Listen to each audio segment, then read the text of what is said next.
Selamat pagi Bapak Ibu Saudara yang dikasihi oleh Tuhan Yesus Kristus.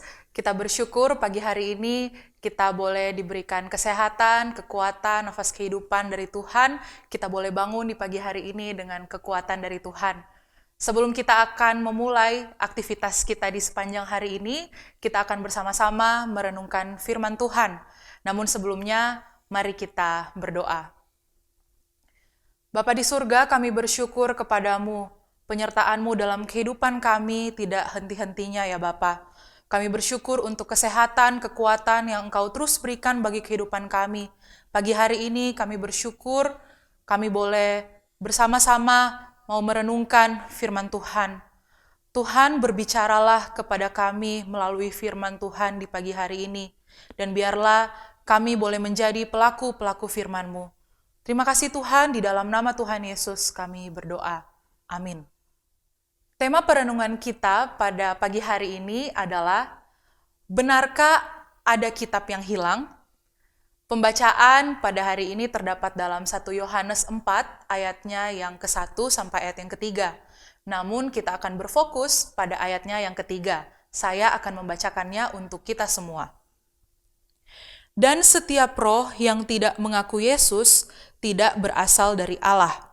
Roh itu adalah roh antikristus, dan tentang dia telah kamu dengar, bahwa ia akan datang dan sekarang ini sudah ada di dalam dunia. Demikian firman Tuhan. Selamat pagi Bapak Ibu Saudara yang terkasih. Setiap orang menyukai cerita yang bagus. Namun sayangnya banyak orang menganggap novel laris The Da Vinci Code sebagai fakta sejarah. Alur cerita utama dalam buku itu adalah adanya dugaan bahwa ada kitab yang hilang dari Alkitab dan telah dirahasiakan oleh gereja selama berabad-abad. Kitab-kitab yang hilang ini menyatakan bahwa Yesus menikahi Maria Magdalena dan memiliki beberapa anak dari pernikahan itu. Kitab-kitab yang diduga sebagai kitab-kitab yang hilang dari Alkitab ini kemudian ditemukan di Nag Hammadi Mesir pada tahun 1945. Kitab-kitab ini menyangkal segala sesuatu yang Alkitab katakan tentang Yesus, mengembangkan penyembahan terhadap dewa-dewa, memunculkan pendewaan diri sendiri dan menekankan adanya informasi rahasia. Bapak Ibu Saudara, lalu mengapa gereja tidak memasukkan kitab-kitab ini ke dalam Alkitab?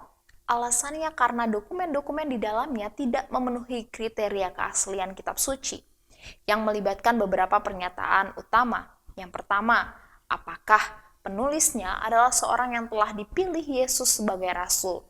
Yang kedua, apakah kitab tersebut diterima secara luas di kalangan para pemimpin gereja? Ketiga, apakah Roh Allah berbicara melalui kitab itu? Kitab-kitab yang hilang itu tidak lolos tes ini. Namun, semua kitab yang kita miliki di dalam perjanjian baru, perjanjian lama telah lulus tes ini. Bapak Ibu Saudara, ketika banyak orang mempertanyakan keabsahan kitab suci kita, maka kita perlu memberi jawaban yang baik dan jelas. Setiap roh yang tidak mengaku Yesus tidak berasal dari Allah. Roh itu adalah roh antikristus. Oleh karenanya, segala tulisan yang diakui sebagai bagian dari kitab suci Kristen berpusat pada Yesus Kristus Sang Mesias yang akan datang dan yang sudah dan yang akan datang kembali. Bapak Ibu Saudara, tidak ada kitab-kitab yang hilang.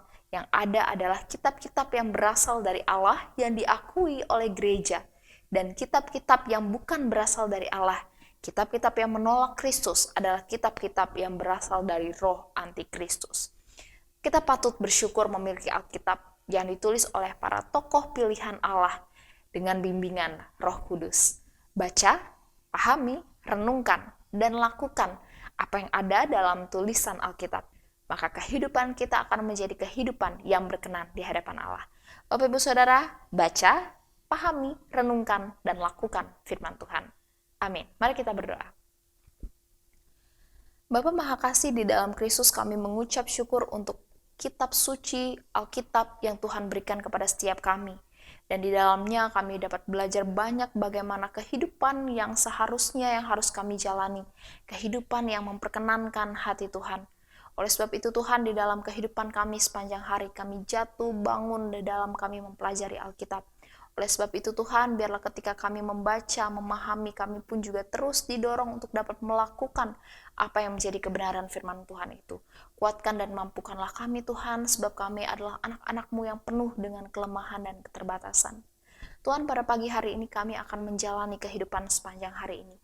Kami mohon, biarlah kebenaran firman Tuhan itu menjadi pandu di dalam kehidupan kami, mengarahkan setiap apapun yang kami lakukan, apapun yang kami pikirkan, dan setiap apapun yang kami ucapkan. Kami mau mempermuliakan-Mu melalui kehidupan kami. Pada pagi hari ini kami juga mohon berkat daripada Tuhan di dalam kesehatan.